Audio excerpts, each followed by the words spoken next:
The summer of 1518 began like any other in the bustling town of Strasbourg.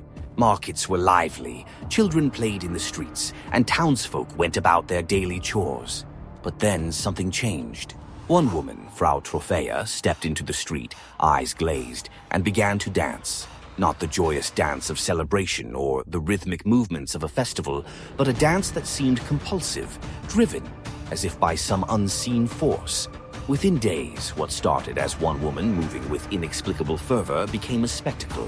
Dozens joined her, their bodies convulsing to an unheard beat.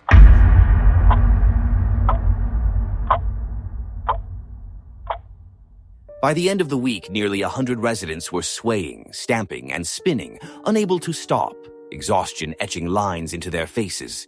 The town's air, thick with the heat of summer, now buzzed with whispered questions. What could drive people to dance with such intensity?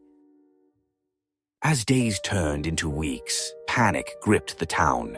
Musicians were called in to play, under the misguided belief that matching the dancers' beat would help cure them. But it didn't. Instead, the crowd grew larger, the dancing wilder. Physicians speculated it was a fever sent by divine retribution, while the more superstitious spoke of curses, demons, and witchcraft. The dancers did not stop for food or water. Their bodies, pushed to the brink, collapsed from exhaustion. Some succumbed to heart attacks, dehydration, or strokes. Yet the dancing continued. The line between salvation and despair grew thin as the town leaders scrambled for answers. What could make so many abandon their will and join this chaotic, relentless dance? As the mystery deepened, so did the stories of desperation and fainting limbs. The true cause, however, wouldn't be understood for centuries. As the weeks dragged on, the scene in Strasbourg became almost surreal. Those who watched from their homes or the market stalls stood in silence, unable to comprehend what they were seeing. The once lively streets now resonated with the shuffling of feet and the low groans of those too weak to lift their heads but too driven to stop moving. People tried everything. Prayers were whispered in hasty clusters. Holy relics were paraded through the streets as townsfolk begged for divine intervention. Physicians of the time, limited by the medical understanding of the 16th century, offered strange remedies. Some claimed the heat of the summer was to blame, suggesting bloodletting as a solution to balance the body's humors. Others posited that it was a mass hysteria, a shared madness that had spiraled out of control.